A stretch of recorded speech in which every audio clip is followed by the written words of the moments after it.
Hello, everybody, and welcome to the Excellence in Childcare podcast by One Place. My name is Cindy Alexander, and I am here with you with a very special guest all the way from Australia, Samantha Jockel, or Sam, and she is the CEO and founder of ParentTV, which is a great service that partners with many types of organizations as well as parents to help with information regarding child development and all types of stuff. Sam, just tell us a little bit about yourself and how you got into, ParentTV and the world of early childhood.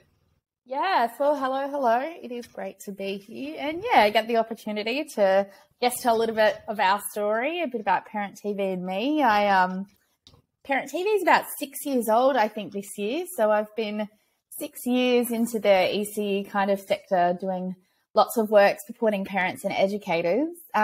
Prior to doing that, my background was kind of social work and community development. That was more kind of in person in community. And I actually have 3 children that are now 15, 12, and 8. And it was when my youngest daughter was starting school. She's in grade 10 this year. So this is 10 years ago.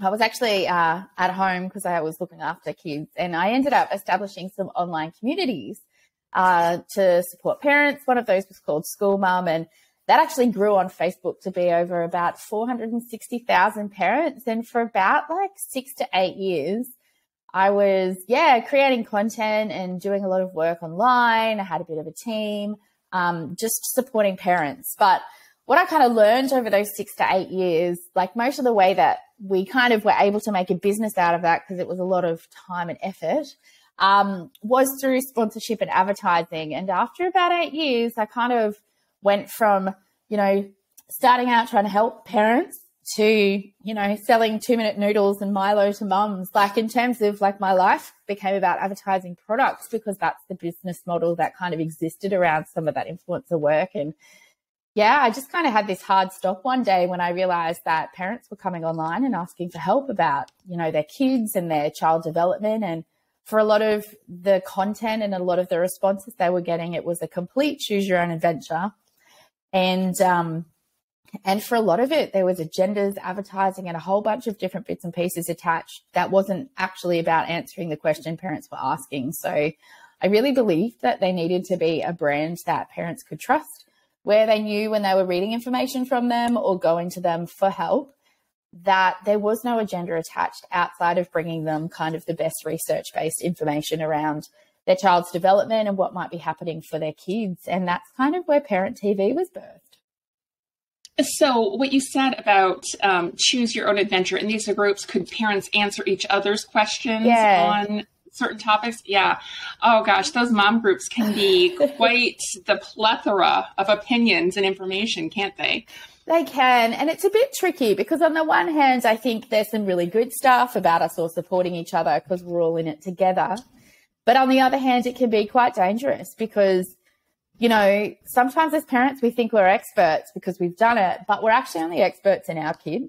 And there could be some similarities of stories that you hear from people and you're just convinced, oh, it's the same thing. And you go off giving a whole bunch of advice, but actually it's not appropriate advice. And actually those parents do need to be seeking out support from, experts in their field who have a broader reference point than just the experience they've had with their child. So that's where the danger can kind of come in a little bit with that stuff. So yeah, with ParentTV, we kind of launched 6 years ago for parents, and really quickly we started getting contacted by early learning centres saying, hey, is there an opportunity for us to be able to, subscribe to your product and use it as parent support in our centre? And then that over the years has also become about educator support. So what early learning centres were finding was lots of parents are actually coming and asking them for help at times about, why is my child biting or tantrums or they can't sleep or this, that, and the other.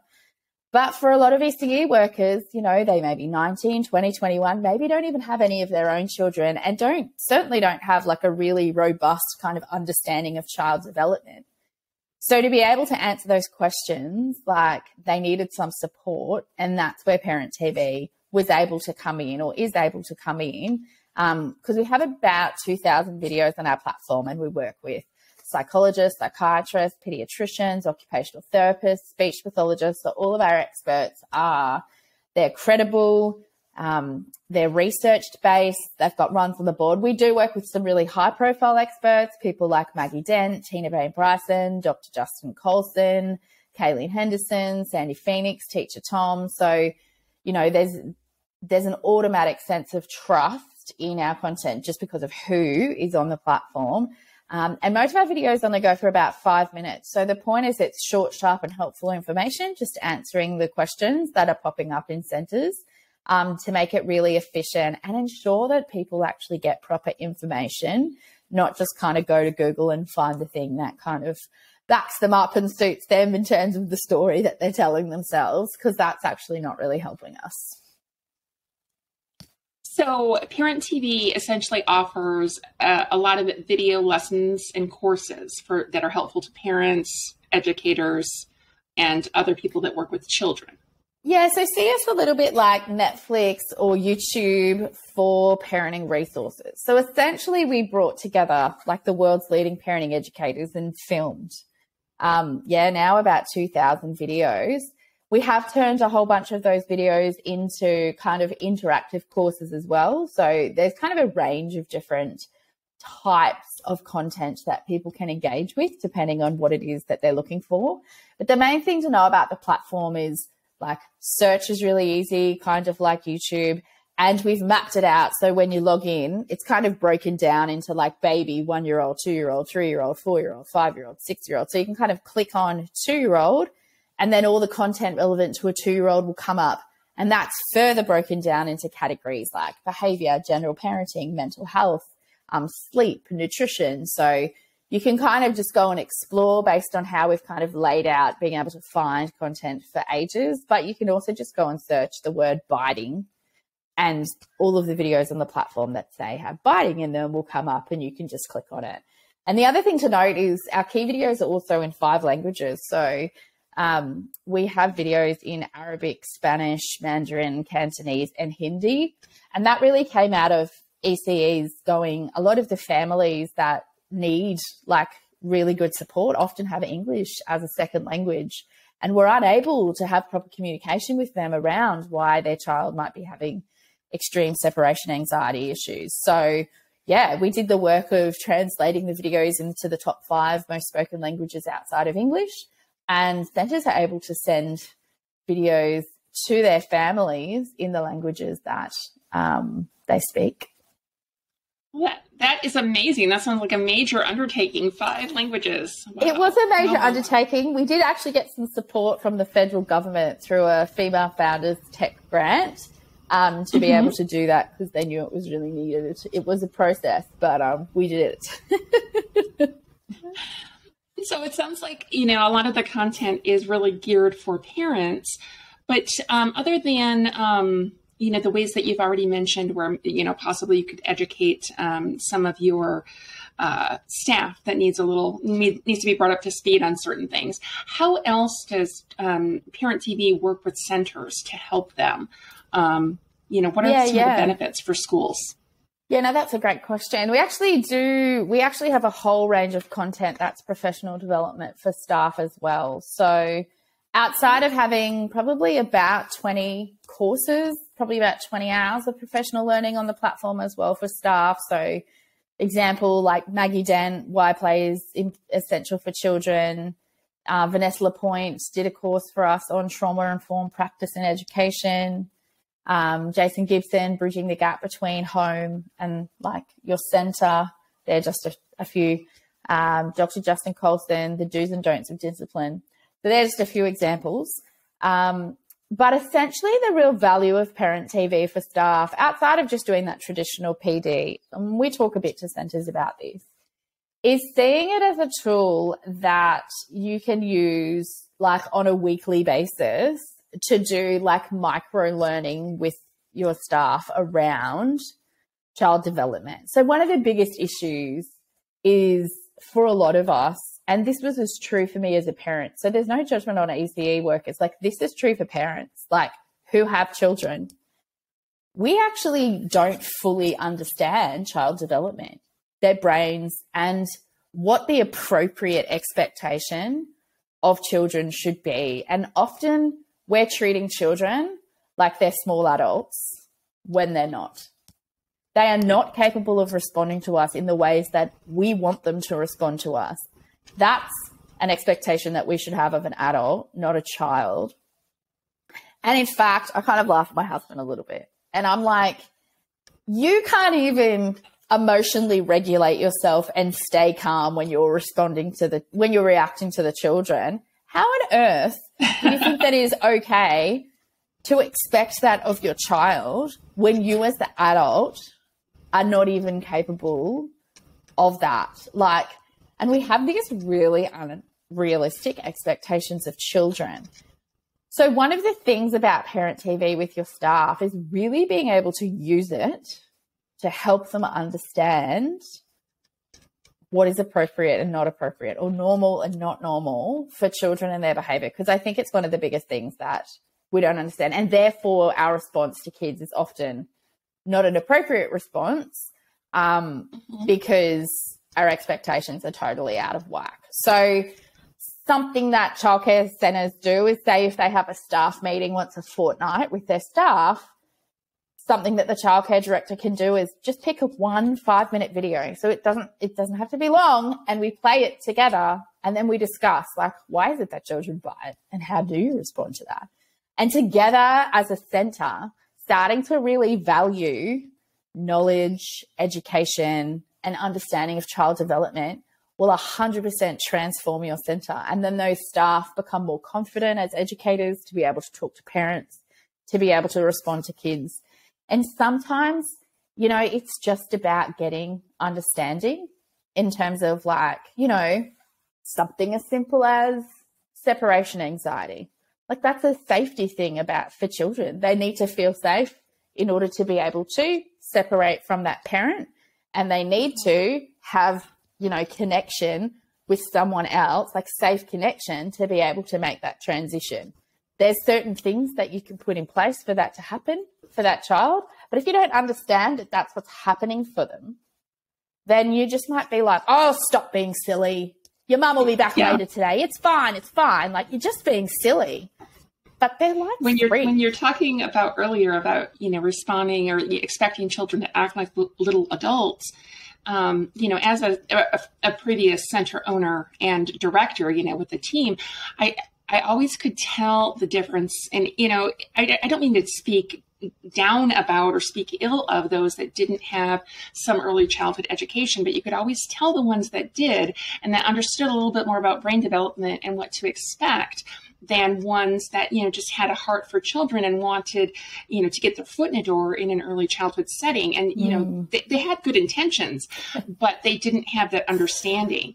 And so I can see how these videos, you know, in microdoses of training could really help your staff learn, feel more confident about their job, maybe feel like they have the tools in place, you know, or some resources, or, you know, a game plan when dealing with a specific, you know, type of behavior issue or, you know, developmental issue. So that's really a great use. And also in a time frame that, you know, that a college class, you know, would take, a lot of caregivers might feel like that's unattainable because I'm working and I have a family and I can't attend full time. So giving these little microdoses of education will be really helpful in the practical sense. Yeah, absolutely. And it is about that short, sharp learning. Like, think about TikTok, Instagram, all the places and spaces that most of us, and particularly those who are a bit younger, like my 15-year-old daughter, but I know 19, 20, 25-year-olds, like, that's what they're consuming in terms of content. Like it or not, their brains are struggling to stay engaged. Like, sit down and try and watch like a 2-hour video with your children. I've got 3. Oh my gosh. Like, it's a thing even just to witness, like, their attention being able to stay on. And this is like an entertainment movie because they're so used to like these short, sharp, like, hits of information and dopamine. So to really engage this next generation of staff and stuff coming through, like I think long form is like days of old. Like it is going to be more about these micro doses. I love that word, micro doses. I feel like I'm going to take that and use it. I say micro learning, but I like the concept of micro doses. Anyway, that's another thing. Yeah. I was like, well, I don't know. I don't know. I didn't mean to make up a word. No, you didn't make up a word. No, it might be a thing. I was just like, oh, I like that. But yeah, and I think, and I feel like for me, like I've learned so much from this too, like just those little kind of short, sharp kind of, and sometimes it can just be 3 words. Like, so for example, Dr. Vanessa Point talks about, mad to sad in terms of getting a child, in terms of emotional regulation, in terms of getting child out of that cycle of like, I'm not okay right now. The pathway, I mean, this is 3 words, is mad to sad. So when a child starts crying, this is a good thing. This is when they're in acceptance of the reality of what is, versus mad, which is when I'm angry and I'm having my tantrum and I'm trying really hard to get what I want. And this is as true for my 15-year-old daughter as it's been for 2-year-olds. But now that I just understand that just really simple concept of, when a child is struggling, and partially sometimes it's because they're getting a no, or they're just not getting what they want, or a boundary is being put up for whatever reason, they start to tantrum and they get mad. Now, if I just get mad at them while they're getting mad, I'm just adding fuel to the fire, and it's like, that's not helping the situation. But it's frustrating. Like you want to get mad sometimes, particularly if it's about the same thing over and over.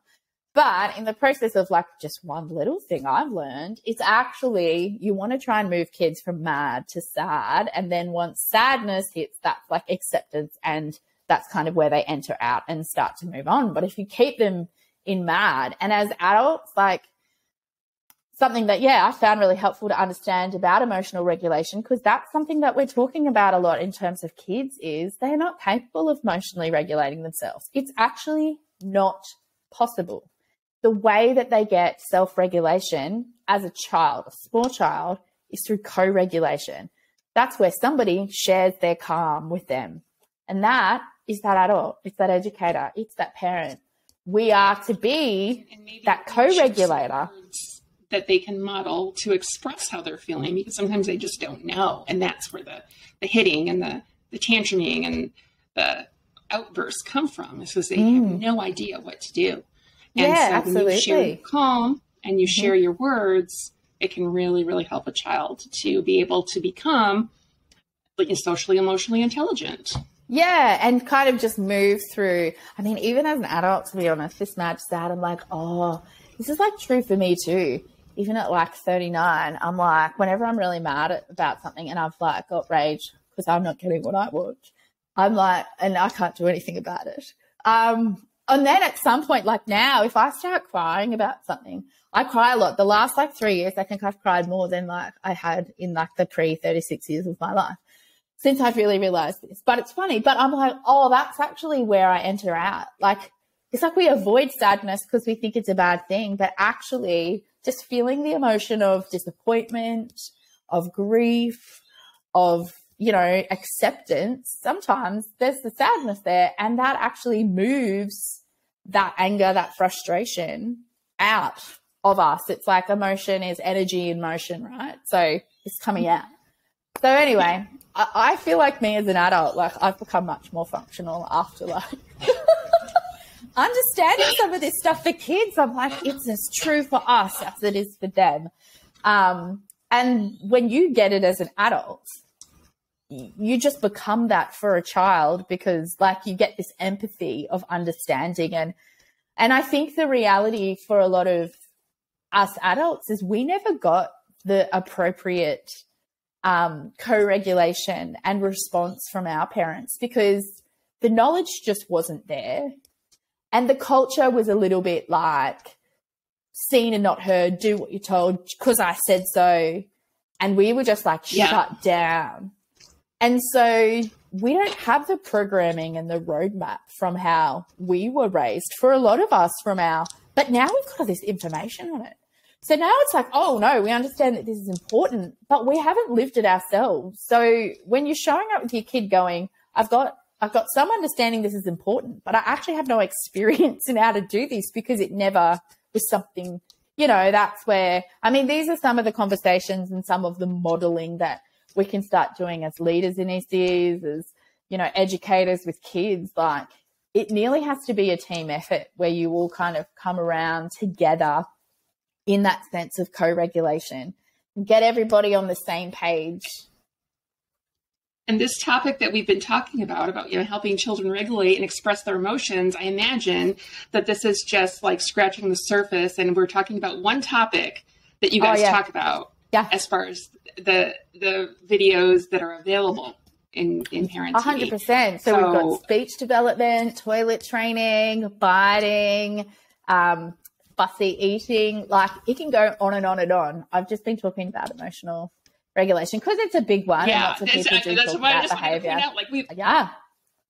We've had this one robust, conversation about one thing, and just imagine if we had time to talk about all of the different topics that you offer. So that I can imagine how that would be a great resource for centers and for families. Yeah, absolutely. Now, we've just kind of come through, and I don't know that we're at the end of it, but it seems like the norm now, COVID and the whole pandemic. Was there any way that ParentTV was able to help, parents and centers through the pandemic? Did you guys do anything special when it seemed like that was crisis mode? Yeah, absolutely. Actually, at the start, we ended up partnering with a lot of organizations. We actually got quite a few corporates on us who were working with the Commonwealth Bank and a whole bunch of people.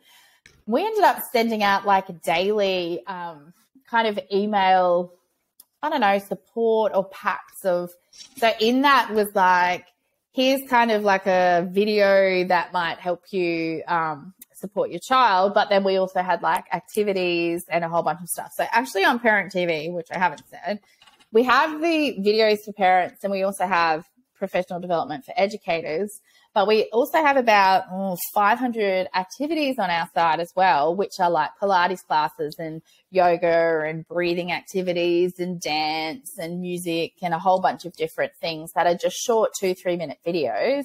And all of those activities and those kind of videos are for kids to watch and follow along to, but they are all leading to them developing skills in how to help their bodies like calm down when they're kind of feeling really up. And that's like some of the breathing exercises and stuff. So we kind of pushed a little bit into some of that stuff during COVID because people were home and needing things to do. And yeah, that went really well. And now we have a bunch of videos on the platform as well to help with that stuff. Awesome. To kind of take the conversation in a different direction. I mean, you work with a lot of childcare centers. You've seen probably the gamut of, different styles and philosophies and setups. What would you say? Like one place we're all about trying to help more childcare centers become, childcare centers of excellence. What would you say are some of the qualities that indicate that a program is an excellent program for children? Yeah, so this is just, I feel like this is just going to sound like what I've been saying for the last half an hour, but I mean, it's just my personal opinion, but just really understanding children and what they need and what is appropriate for them. So, I understand why it's happening, and I understand that childcare centres are businesses, and like I'm a business person in and of myself. So there's no judgment that you need to give a customer what they want.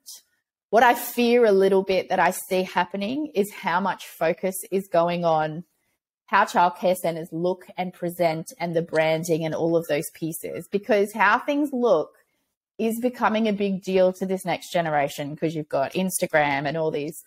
So I do sometimes look into centres and they have the most beautiful branding and wooden toys and setup, and a lot of effort and a lot of energy is going into presenting themselves in a way that is like, just looks amazing and beautiful.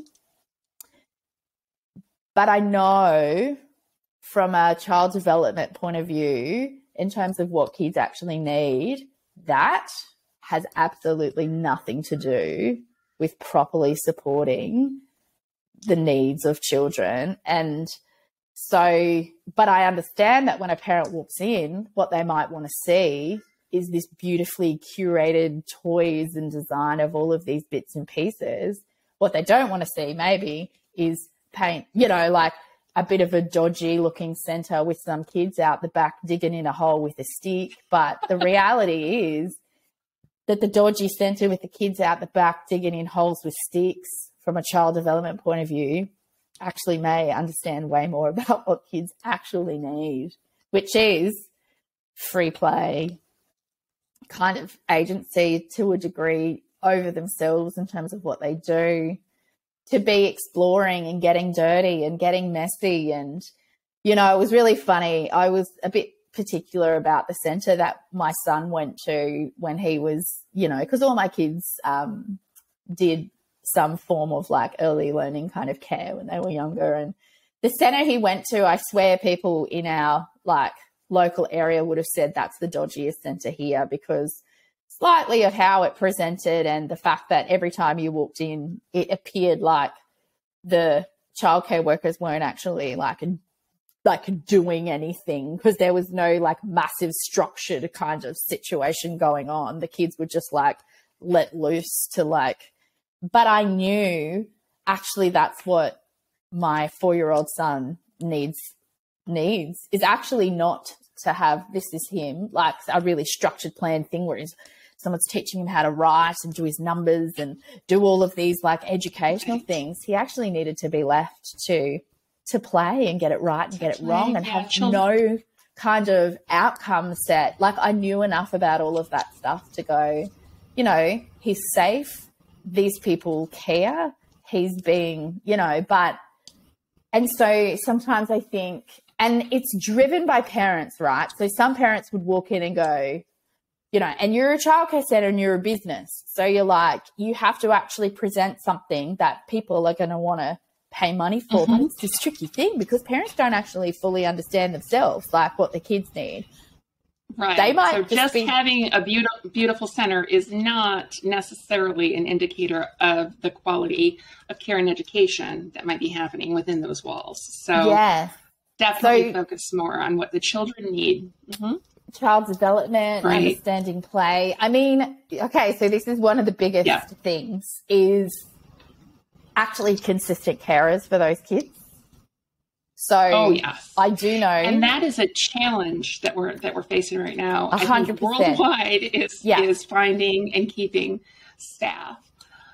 So if I was the ECE, if I was a childcare centre, my priority would absolutely be not what it looks like, but ensuring that I understand my staff and what they need and what they're looking for to stay committed to this and really investing in my team. So, and then I would be talking to people about, one of the things about our centre is our staff stay. Yeah. And your child will have a consistent carer. And that's what we value and that's what we invest in as top priority, because the most important thing for your child is not the pretty toys in our room, even though they might look really good. It's actually that person that is looking after them every day. And that kind of attachment relationship. Agree. So that's where you need to be investing. Like 100% centres need to be investing in their staff and their people, really coming to understand what is it that they need so that they stay. Obviously, it has to be realistic. So if someone's like, oh, I need $150,000, it's like, that's just not possible. But, there are other things that we can do when people feel supported, when they feel listened to, when they feel like they're a part of something that matters. People want to stay and be a part of things that matter. Yeah. They want to be treated respectfully. They want to be a part of a cause and feel like they're making a difference. Yes. I agree. So we are kind of running down on time. I just wanted to ask one or two more questions. What do you see as, one of the toughest issues? And I know you're coming from Australia, I'm in the US, but I think as the childcare industry as a whole, we're facing some of the similar similar issues. What is one of the biggest issues facing childcare this coming year or the next couple of years that you can identify? Yeah, well, funnily enough, it is directly connected to our last conversation, which is just like staffing. And I know it's talking to everybody that there is just a massive kind of, lack of staff in terms of the numbers that are really needed. Because I think there's a few things happening at the same time, which is because life has just become more expensive for everybody for various different reasons.